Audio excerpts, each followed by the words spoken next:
Don't let anybody make you think that God chose America as his divine messianic force to be a sort of policeman of the whole world. God has a way of standing before the nations with judgment, and it seems that I can hear God saying to America, you are too arrogant. And if you don't change your ways, I will rise up and break the backbone of your power.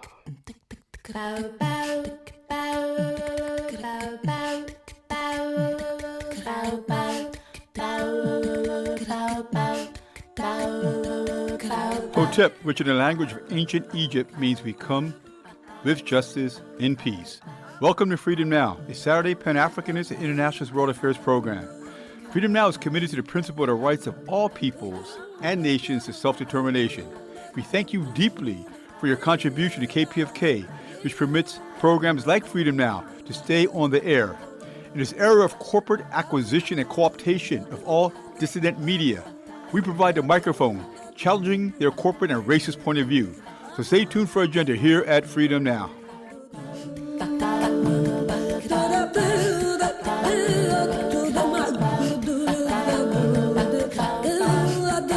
Fellas, I'm ready to get up and do my thing. I want to get into it, man, you know.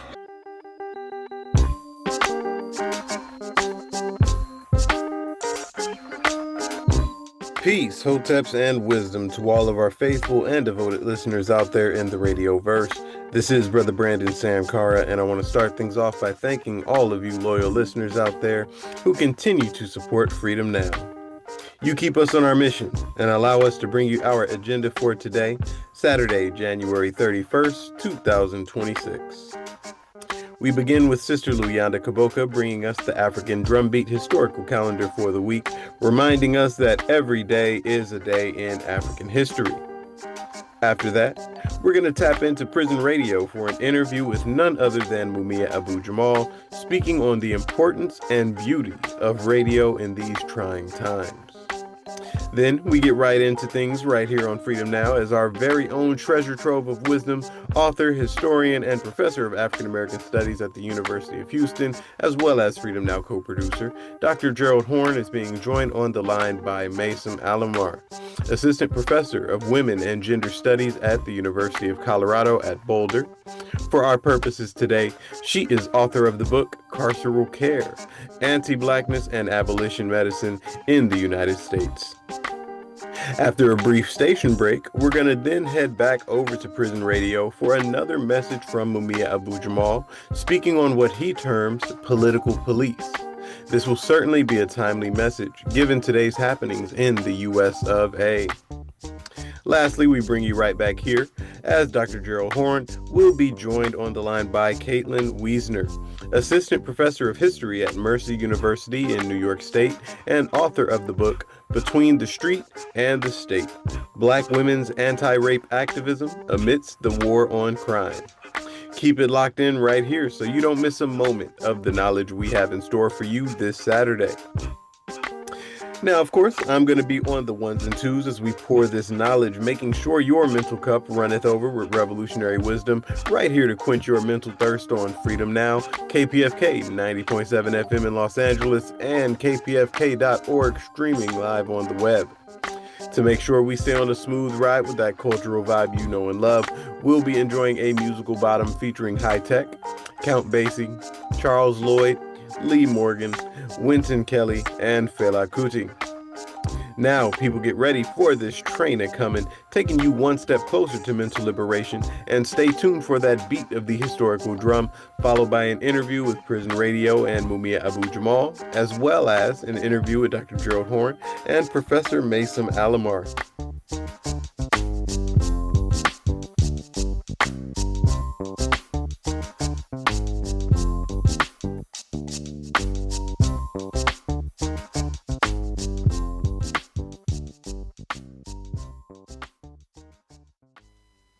We have not met at this great Congress of African people to discuss unity with white people.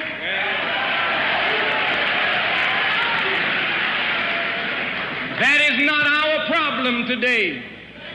Our problem and the gravest problem facing black people today is the unity of all black men the world over.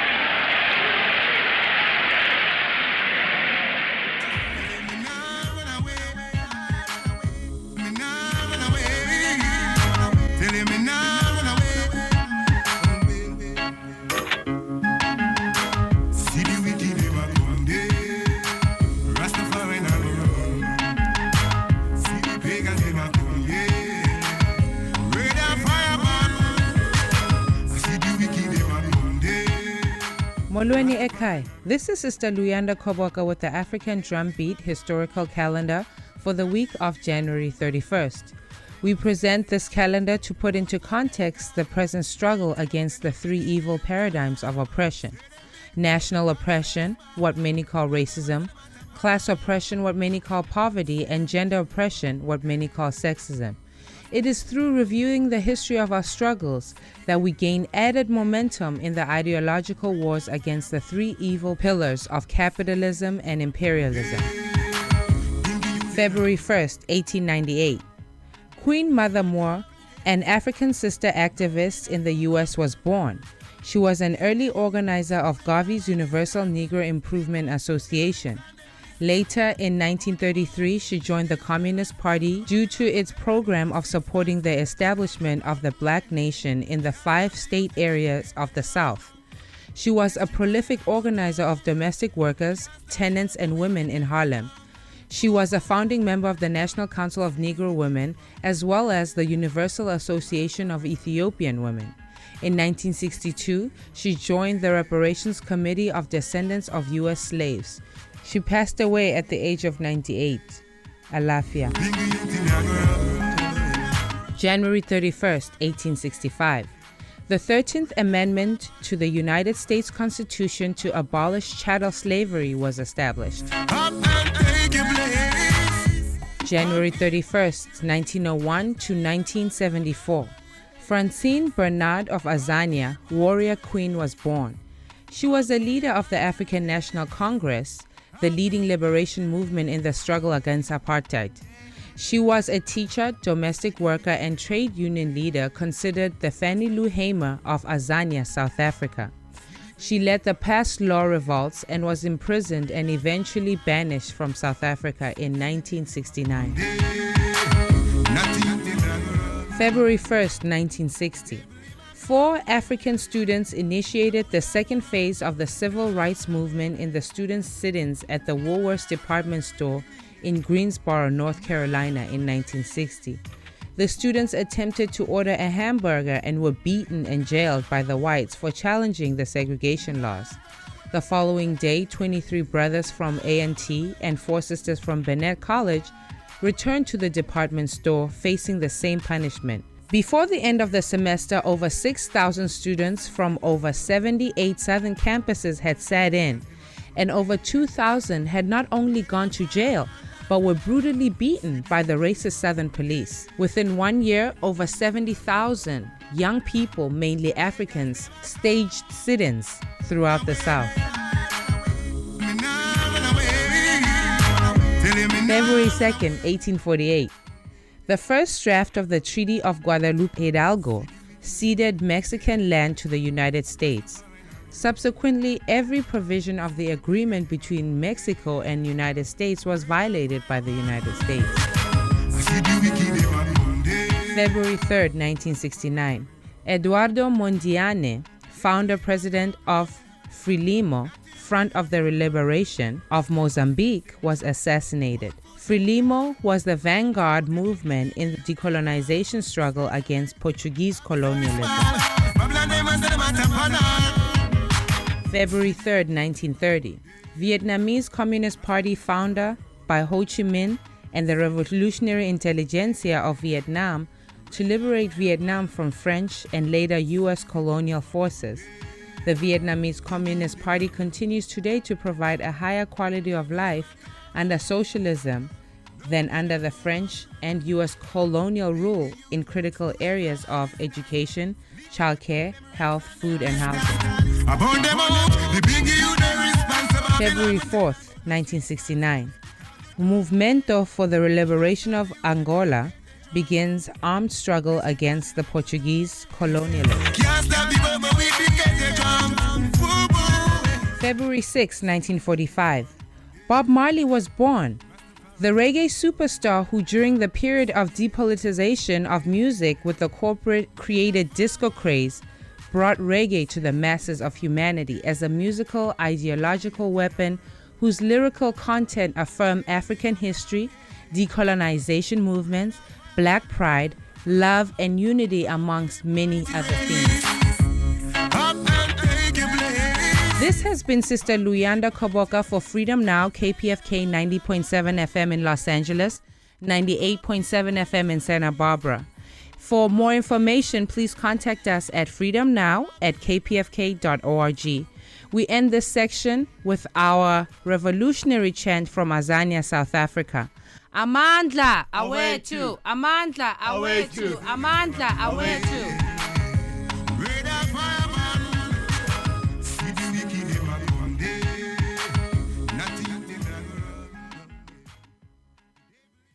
You know, like radio, for all intents and purposes, is free. And people, when they do engage, they've invited you into their home. And they want to hear something worthwhile. They don't want to be hustled. But they want to hear something that communicates to them that you care about their lives. And you care about them. And you care what happens to them. And that's why you're communicating to them, for them, you know, because when you do that, they know they're being served. Not like a politician, you know. The American people are very smart. How many times you heard a politician say that? And you know in your gut that no politician really believes that. They're just saying that to placate an audience. When we're on the radio, right, and we're saying what's true, you can almost hear people's heads popping because they get fed so much only to sell them things. And they rarely get people speaking to the truths of what's happening right before our eyes. You know, they're being sold. And, you know, the master seller is the President of the United States. And it's popcorn, man. Why is Black community radio your genesis, and also all the airwaves that you graced in the Delaware Valley? Why are those spaces special? I think they're special because of the people who listen, really. And Mumia, you did the Lansdowne housing projects. You did the Wheels of Soul. You did kids' mothers who were shot. You grilled Rizzo. People respond to hearing their perspective finally on the air. right, because they know that if they can hear it and feel it, they know it's coming from a true place. And if you're being really service-oriented to the people, then they can feel where you're coming from, where you're going, and you know what you're eliciting from your subject, who you're talking to, you're interviewing. And I always kept the people in mind, always, when I was working at radio stations. Black radio stations, white radio stations. It didn't matter to me what kind of station it was. What I always thought about is, what is the head of the person who's listening to this? And you said it explodes their brains when you tell them the truth, like just the truth, just what you see and what they see, not the mirage that the rest of the media is covering up what they see. Right. Well, see, because, you know, back in those days, I really knew that if I said some of the things I would say, I would get fired. But I didn't care. I mean, you know, I wasn't happy about it, but I didn't care because I knew I could do the job. I could get another job. I could go somewhere else and do the work. The work was more important than, you know, a paycheck because, listen, black radio never paid much money. People think because you're on the radio, you rich. No, buddy, it don't work like that. At least it didn't when I was in it. And so you do it for the work. You do it because you are serving the people in that gig, you know. And it's almost like, you know, playing music to them, right? You're serving them every day, every hour. You know what? I used to think you guys are not paying nothing. But guess what? I'll pay you. Because I enjoyed it so much. I enjoyed meeting people from every walk of life with love, not fear. This is Mumia Abu-Jamal. These commentaries are recorded by Prison Radio.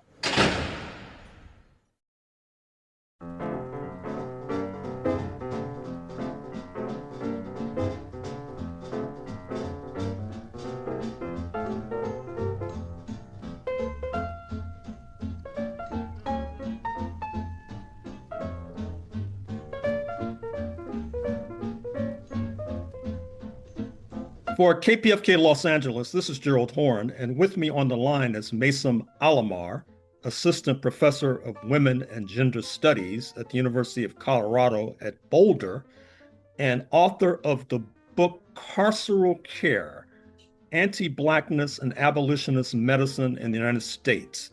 Thank you for joining us on Freedom Now, KPFK Los Angeles, Maisam Alomar. Thank you for having me. I'm happy to be here.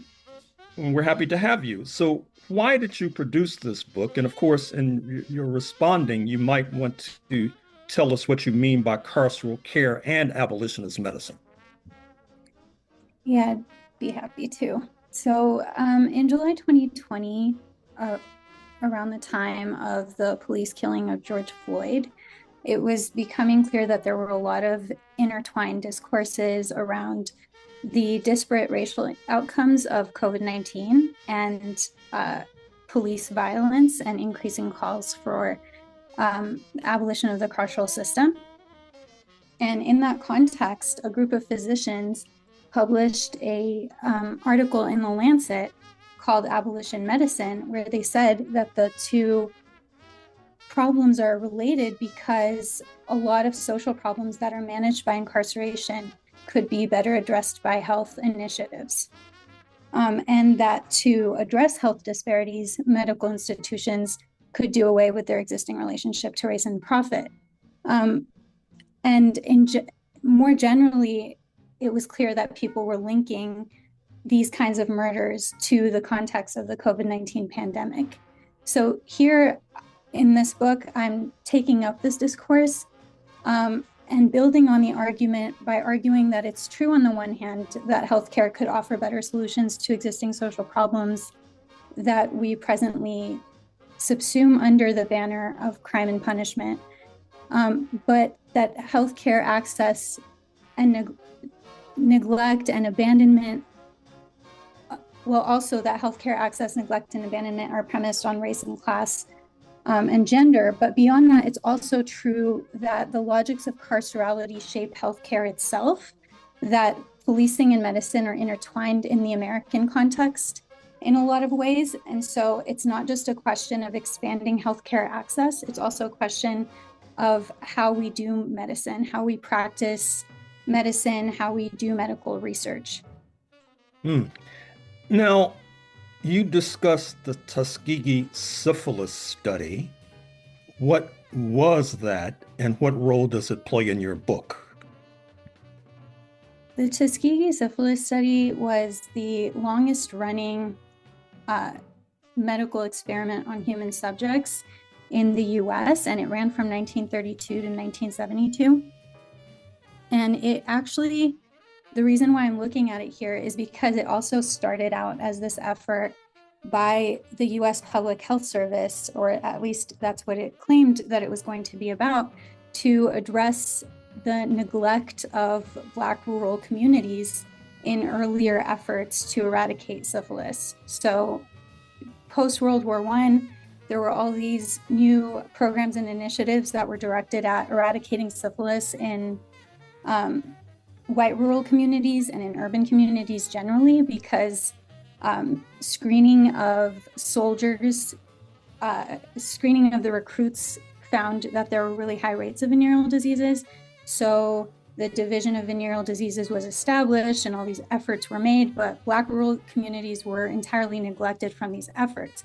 And so the US Public Health Service decided that it was going to try to reach these communities that had been neglected by earlier efforts. So they set out to measure the rates of syphilis among neglected Black rural communities. And then eventually they narrowed it down to one location in Tuskegee, Alabama, where all of the participants of the study were Black men, most of whom were sharecroppers, and 400 of them had syphilis, and about 200 of them didn't and were used as control subjects.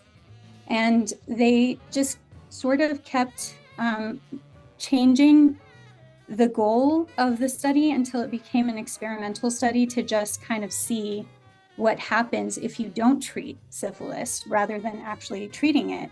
And so the goal became, the reason why it ran so long is because what they actually wanted was just to wait until the men had died and to autopsy their bodies and see what kind of damage syphilis could do, because it spreads to all of these organs.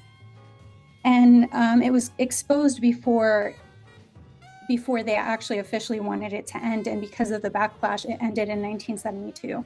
So that's an example of the way that American medical research sort of relies on conditions like confinement. Like a lot of the people who were part of this study were confined to a particular location, and that made it very convenient for the researchers because they could study them long term. It relies on thinking of some people as expendable, the way that the criminal justice system also relies on containing people who are expendable, and also on profiting off of their bodies. Now, you also discuss President Nixon's sickle cell politics. What were his sickle cell politics, and what role does it play in your book?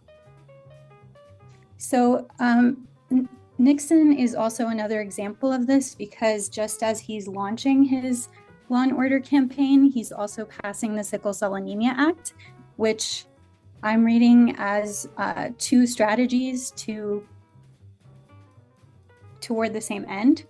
The first being the aggressive strategy of containing protest by expanding the criminal justice system, and the other one being kind of a tool of pacification, where he hears that a lot of the movements that he's trying to suppress, like the Black Panther Party and civil rights activists, are talking about disparate rates of sickle cell anemia and how sickle cell anemia has been neglected by public health efforts. And they're saying that this is a symbol of more general neglect of Black community health. And so he's taking that and saying, okay, well, we are addressing it, as a way to sort of lure people away from movements that were trying to address these problems in more grassroots ways. And what ends up happening is that after he passes this legislation, the way that it gets taken up by states turns into programs of surveillance, and sometimes explicitly eugenicist programs, where people are being screened for everything before they're able to enroll in school, for example, or before they're able to get a marriage license. And also sometimes they're getting certain kinds of genetic counseling that are eugenicist and also baseless, telling them, for example, not to have children if they're carriers of sickle cell. So that's an example of how expanding medicine without thinking about how we do medicine, it's not enough to just say we need more healthcare. It's also important to maintain the politics behind our public health efforts. Now, what is meant by the, quote, racial scripting, unquote, of, quote, deviance, unquote, during the course of the so-called war on drugs? Related to the major groupings into which human Okay, sorry about that. So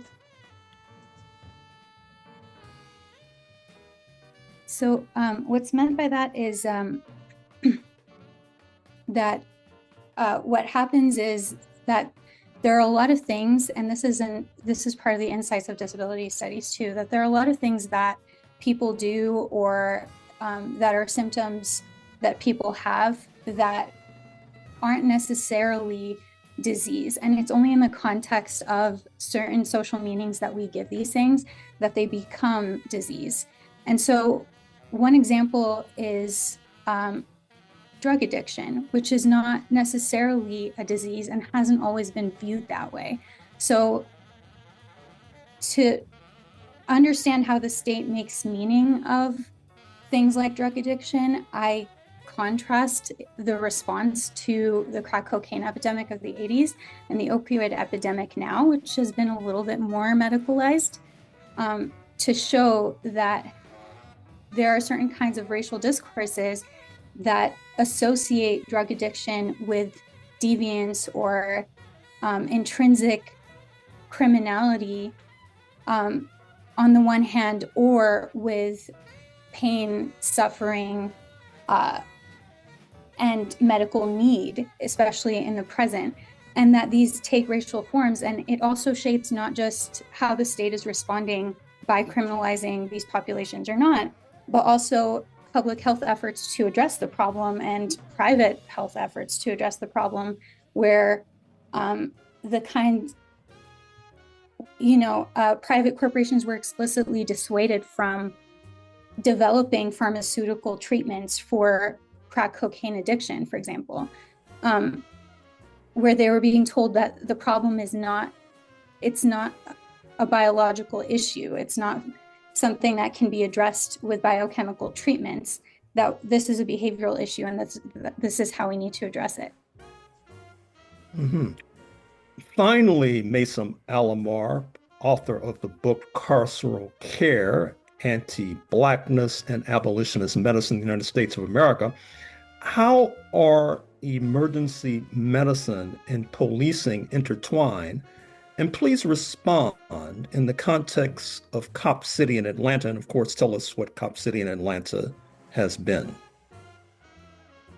So Cop City in Atlanta is a police training facility that is being built on land in the middle of Atlanta that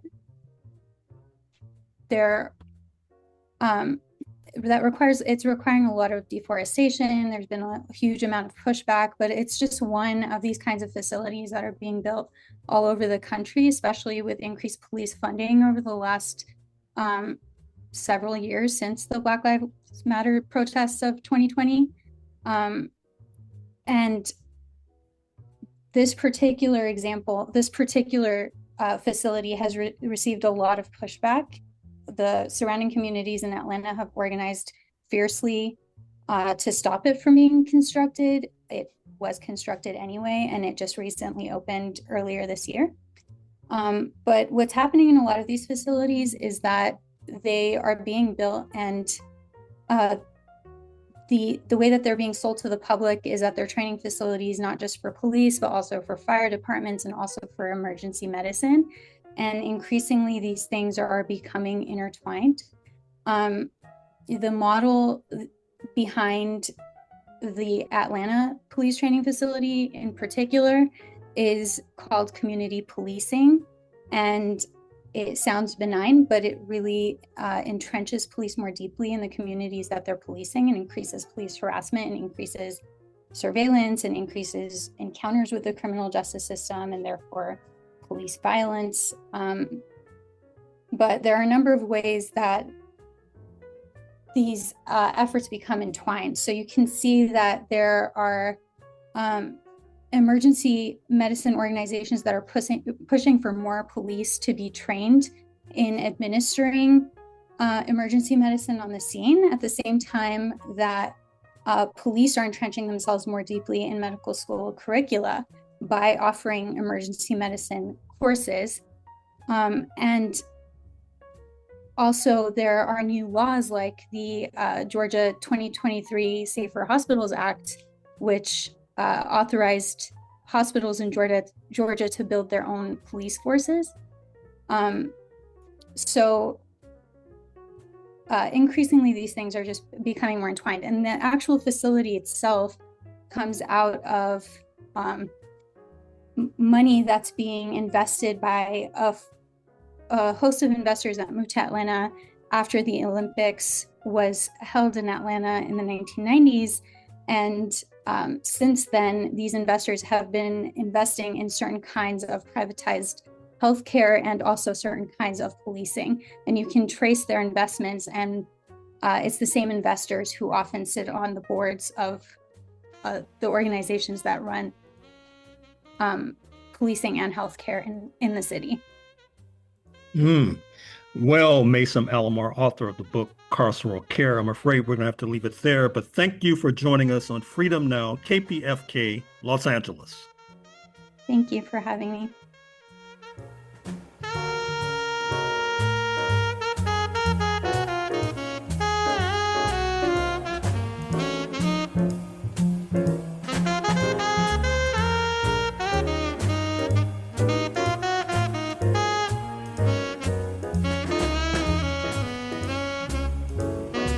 This is Sister Flora, and you are listening to Freedom Now at KPFK 90.7 FM in occupied Mexico, including Los Angeles, 98.7 FM Santa Barbara, 93.7 FM in San Diego, and streaming live on the web at kpfk.org.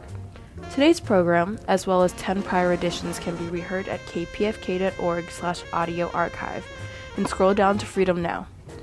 For a truly alternative international perspective on world affairs, check out RTTV Russia, CCTV China, and online at Presna, Latina Cuba Telesur Venezuela, News 24 South Africa, and Press TV Iran.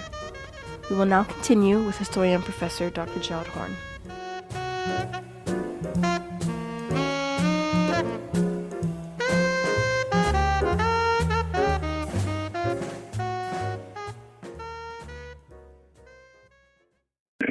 I said in We Want Freedom that the FBI are political police.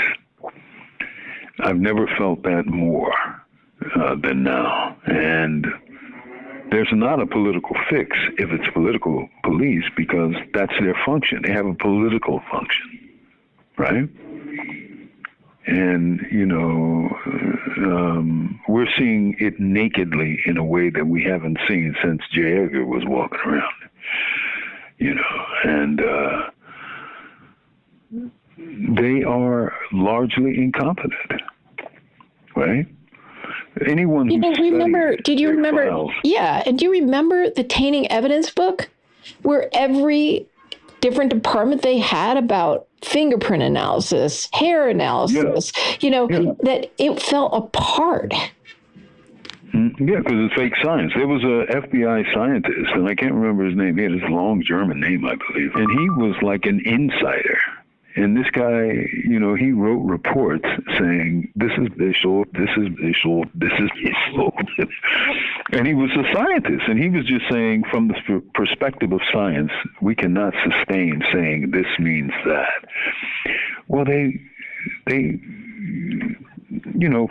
fired the guy or threatened him with being fired, and, really went to war with this guy. Dr. Frederick Whitehurst. I think that's it. But I was thinking about another name, because I remember a little book that he put together, and he questioned almost everything, but it was all from a perspective of scientific certainty, right? And, most people who talk about science don't really study science and don't know anything about science. But this was a guy who was like, I think he had like 3 doctorates in different sciences, something like that. He was a scientific Superman. And he questioned everything. And they really oppressed this guy.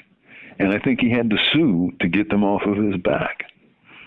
Yeah, You know, Dr. when you, Frederick Whitehurst, an American chemist and attorney who served as a supervisory agent in the Federal Bureau of Investigation, concerned about problems he saw, he went whistleblower for procedural errors and misconduct. is that his? Okay, that might be him. After Yeah. the FBI retaliated against these claims, he began to attend law school at night and got his JD.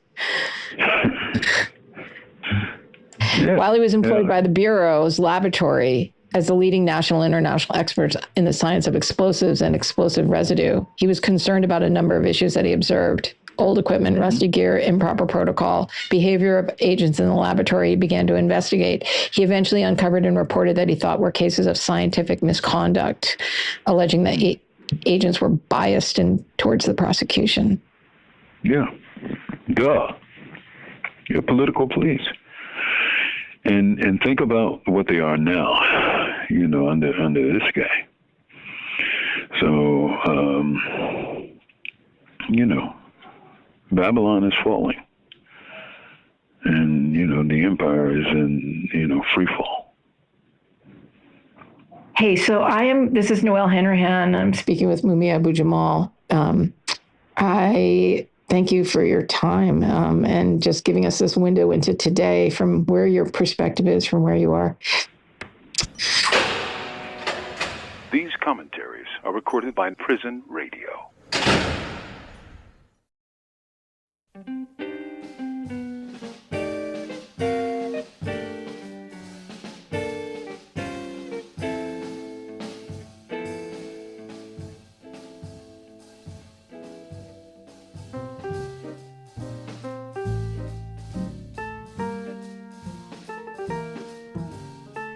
For KPFK Los Angeles, this is Gerald Horne, and with me on the line is Caitlin Wiesner, Assistant Professor of History at Mercy University in New York State, and author of the book Between the Street and the State, Black Women's Anti-Rape Activism Amidst the War on Crime.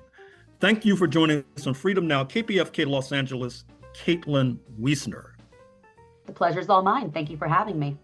Thank you for joining us. So why produce this book? This book was born for me out of my dissertation research. I completed a dissertation in women's and gender history and African American history at Rutgers University in New Brunswick, New Jersey. And I arrived to complete that dissertation at a time in which there were two coincident and in some ways in tension social movements rocking the United States. The first was the first wave of the Black Lives Matter protests that occurred in the wake of Michael Brown's murder in Ferguson, which naturally raised pointed questions about the violent capacities of law enforcement and the threat that they pose to Black communities throughout the United States. The other movement that really flowed through this project as I was working on it in graduate school was the arrival of the Me Too movement, which, as we know, really forced a national reckoning about both the prevalence of sexual violence in the United States, but also there was criticism that emerged of that movement in particular in terms of the way that they focused on particular victims of sexual violence at the expense of others. And the fact that these two movements were really occurring simultaneously for me, one that really called into question the capacities of law enforcement and the ways in which they escalate violence against Black bodies and escalate hostility against Black communities. Yet on the other hand, we have a movement that essentially argued that the only way to really meaningfully cope with sexual violence is to engage law enforcement more frequently. And this led me down a path of investigating anti-rape organizations in the 1970s, which were a product of the second wave of the women's liberation movement. These are the people who invented feminist rape crisis centers to not only try to break some of the stigma that shrouded sexual violence in silence and secrecy, but also to try to force cultural changes in the way victims of sexual violence were treated. And I found these organizations were also having to negotiate the same issue of how do we care for victims of sexual violence. And as many of these organizations acknowledged that the majority of the women and girls that they were serving were African American women. In cities like Philadelphia, for example, we're looking at nearly 70% of the victims that were being served by Philadelphia Women Organized Against Rape were African American, and who naturally had severe reservations about engaging an increasingly hostile law enforcement apparatus in the 1970s.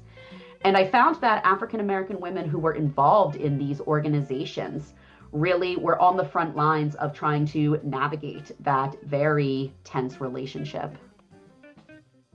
So you examine a number of cities in the United States, including Chicago, Washington, Philadelphia, Atlanta, the San Francisco Bay Area between 1974 and 1994. Was the San Francisco Bay Area the most advanced in terms of activism? And or did Atlanta have the most protracted struggle, being it was in conservative Dixie? Oh, those are fascinating questions. I think one of the factors related to this project that explains some of the connections that I found between these cities is that federal involvement in anti-rape activity, and specifically the provision of funding out of the Law Enforcement Assistance Administration at first, and then moving on to entities like the Victims of Crime Act in the 1980s and the Violence Against Women Act of the 1990s, kind of linked very dispersed geographical locations together in a similar struggle. But of course, that infusion of federal funding that, of course, assumed a hand-in-glove cooperation with law enforcement had to meet the realities of activism on the ground. In the case of the Bay Area, San Francisco, Oakland, and Berkeley are the three locations that appear within this book. I would say that the activist groundwork around sexual violence was quite diverse, meaning that there were already many different organizations, San Francisco Women Against Rape, Bay Area Women Against Rape, that were tackling this. And to answer the question about advanced, what I actually found was that this diversity of organizations in the city did allow more opportunities for women of color, and particularly African American women, to come to the fore, to become leaders in some of these organizations. But it did also lead to more pronounced conflict across organizations, specifically conflict over the degree to which they would collaborate with law enforcement, the degree to which they could seek law enforcement and crime fighting grants and funds, and whether or not they would do that. In San Francisco and the Bay Area in particular, these debates were quite vocal and frequent. The question of Atlanta, particularly as we turn to the 1980s and 1990s, what we see in Atlanta is a basically uncontested relationship between feminist anti-rape activity and law enforcement and crime fighting organizations, which is in part why we see, for the most part, African American women who wanted to get involved in the struggle against sexual violence aren't showing up as frequently within feminist rape crisis centers or feminist anti-rape organizations. What I see instead in Atlanta is the most prominent Black-led anti-rape work is actually happening within the National Black Women's Health Project, which on its face is not an anti-rape organization. It certainly is Black feminist in its political commitments. But I argue that it was really only by moving kind of outside of those officially designated feminist rape crisis centers that Black women are able to pursue an anti-rape advocacy that preserves some space between law enforcement, that keeps the needs of Black women and girls at the center. A moment or two ago, you gave figures with regard to the rape of women in Philadelphia. And there was a disproportionate number of Black women, if I recall correctly. Yes. Can you elaborate with regard to statistics on rape and what percentage, perhaps nationally, perhaps in a particular locale other than Philadelphia, to what extent have the victims of rape been Black women? So the question of statistics and rape statistics within this book and in discussing crime is a tricky one. And I'll point to other fabulous scholars like Khalil Gibran Muhammad, the author of Condemnation of Blackness, who has really elaborately shown the extent to which crime statistics, pretty much from their inception at the dawn of the 20th century, have been calculated in ways that distort the reality of crime, not just sexual violence, but many forms of violent and nonviolent crime, in ways that pathologize Blackness. So there's different levels of statistics at play within the text. There are the statistics that are being collected by national crime-fighting bodies like the Law Enforcement Assistance Administration. But there are also more internal and lower-level statistics that are being collected by police departments in the cities that I'm studying, and also by women's organizations within these cities as well. And I think the most effective thing I can say about the question of statistics and the prevalence of sexual violence in certain communities is that across the board, these organizations agree that African American women are overrepresented as victims of sexual violence. Where it becomes trickier is in the ways that different organizations choose to respond to this realization that African American women are overrepresented as victims of sexual violence. And to this, I really need to give credit to a lot of the organized Black feminist organizations that spring up, especially in Chicago, the National Alliance of Black Feminists, where Brenda Eichelberger, their founding president, gives a full explanation of the extent to which African American women are overrepresented as victims of sexual violence that clearly places sexual violence as a Black feminist issue. It's indisputable.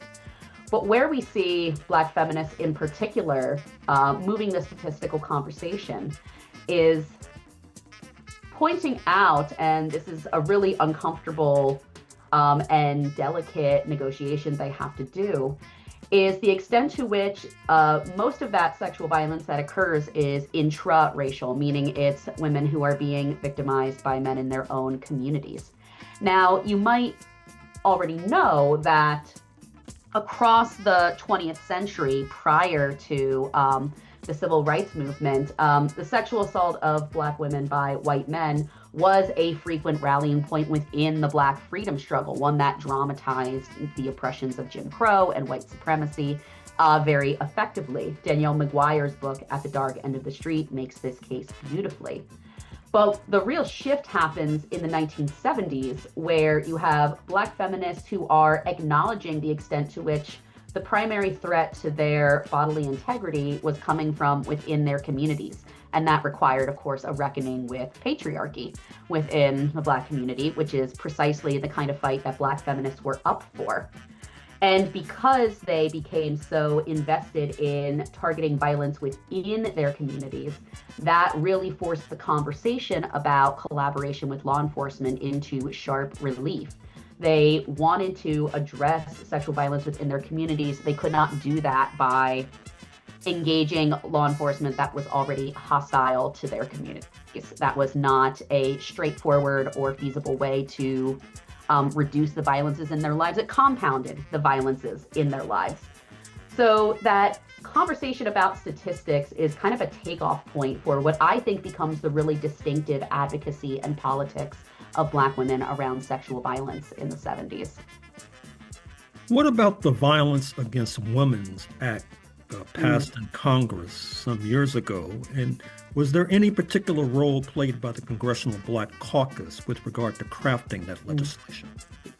So the Violence Against Women Act is the single largest investment by the federal government into the feminist movement against sexual violence and into the prevention and response to victims of sexual violence. And the Violence Against Women Act of 1994, it's often abbreviated to simply VAWA, is not a standalone piece of legislation. It's part of the so-called Clinton crime bill of 1994.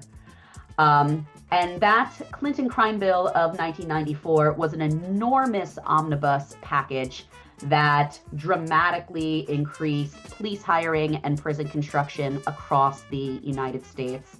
It's often pointed to as kind of a zenith of carceral state building in the 20th century for much of the United States. So when we talk about the Violence Against Women Act, on the one hand, it is widely celebrated in feminist circles, and I think in many ways rightly so, as a lasting federal commitment to fighting sexual violence, but it's couched within this larger Clinton crime bill. And that was a very deliberate choice on the part of the framers of the law, in no small part to try to get around some of the opposition of the Congressional Black Caucus and other liberals in Congress to the broader Clinton crime bill. There is a broad acknowledgement by the 1990s that expanding and escalating law enforcement is entirely detrimental to Black communities. And the Violence Against Women Act and the promise to dedicate some of these crime-fighting funds to helping women, to protecting women, to solving rape, does help to soften some of that opposition and bring some members of the Congressional Black Caucus around. So that's, to me, one of the big interventions of this book is to try to look at the Violence Against Women Act a bit more critically in hindsight, especially the ways in which it was fused to the expansion of a crime control apparatus and really solidified a very law enforcement-centric response to sexual violence. So much so that it actually inspires the National Black Women's Health Project to publicly oppose the Violence Against Women Act, which for a women's organization, a feminist organization, was basically unheard of in 1994. This was a universally, or pretty much universally accepted feminist victory. So me noticing that within the archive was really a kind of like this really sort of like shocking moment for me in the archive that really helped to give this argument its shape. Finally, Caitlin Wiesner, Assistant Professor of History at Mercy University in New York State, author of the book Between the Street and the State, Black Women's Anti-Rape Activism Amid the War on Crime. Who was Lynn Moncrief, and what role does she play in your research? Lynn Moncrief is a fascinating woman, and she comes into this book as the outreach coordinator for Philadelphia Women Organized Against Rape, sometimes abbreviated as Philadelphia WAR. Philadelphia WAR was and remains to this day the sole rape crisis center in the city of Philadelphia. And Lynn Moncrief is hired to Philadelphia WAR in the mid-1970s with the express purpose of trying to solidify stronger ties between Philadelphia WAR and Black communities in North and West Philadelphia. And the reason for that, as I'd already hinted at, is the white leadership and founders of Philadelphia WAR were very much aware that the women that they were intercepting in emergency rooms to provide assistance to who had been sexually assaulted were overwhelmingly African American, to the tune of 70%. But this did not match the proportion of the volunteers of Philadelphia WAR, who were overwhelmingly young white college students. And they saw this as a potential issue hindering the efficacy of Philadelphia WAR's counseling. So they bring in Lynn Moncrief with the idea of we can generate more Black volunteers who can provide more culturally competent care to the women that we serve. She'll strengthen those communities. And Lynn Moncrief was very much the woman for that job. She was a self-described radical Black feminist. She was very much involved in war on poverty programming, including model cities. And she had close ties to welfare rights organizing in North Philadelphia, as well as other forms of Black churches in particular in North and West Philadelphia. And what becomes fascinating for Lynn Moncrief as a character is her job is to establish closer ties to Black Philadelphia by Philadelphia WAR. Lynn Moncrief's salary is paid by a grant from the Law Enforcement Assistance Administration, or LEAA. this behemoth crime-fighting agency that all but requires recipients of its grants to collaborate closely with law enforcement in order to obtain grants to continue keeping, their lights on and their doors open as feminist rape crisis centers. So there would seem to be a contradiction here where you're being hired to strengthen ties to Black Philadelphia, yet you're being paid with these crime-fighting funds that are basically contingent upon strengthening ties to the Philadelphia Police Department. And Lynn Moncrief, who is a woman very much used to working within broken systems, decides that her priority is not going to be cajoling or convincing the victims that war serves to report. Her priority really becomes building these bridges to Black Philadelphia that posit other ways of responding to sexual violence before the fact through self-defense training that she leads in the public housing projects in Cambridge and Fairhill and Wilson Park, or whether that's through seminars that are meant to sort of expose patriarchal patterns that allow for rape culture to continue uncontested. So she's really a kind of subversive person who is able to sort of appropriate through her salary carceral resources to instead do work that is ultimately affirming the life and care of Black women and girls. And she does so successfully for several years until the LEAA folds and is no longer funding Philadelphia War. Well, Caitlin Wiesner, I'm afraid we're going to have to leave it there, but thank you for joining us on Freedom Now, KPFK, Los Angeles. Oh, it's been such a pleasure.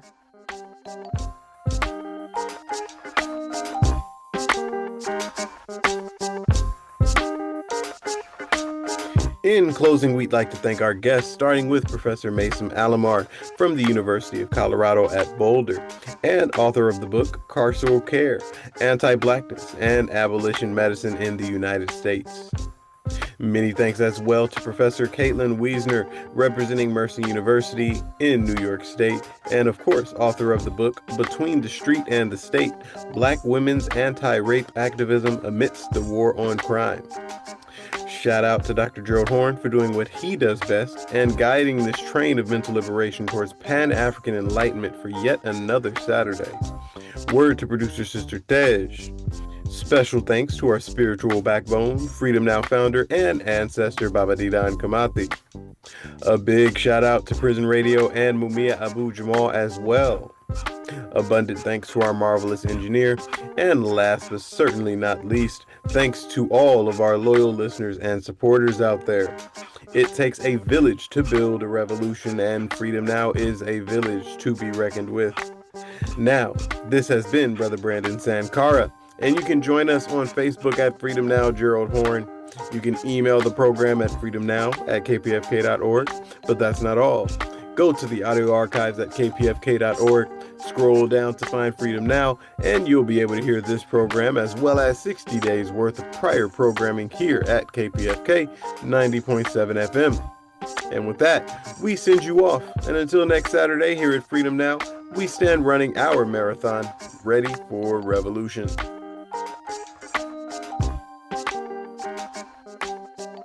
We state these facts only to let you know that those of us who are revolutionary, Pan-Africanists, is not because we love revolution. It is historically determined, and we have no alternative but to follow history and to use history for the benefit of our people.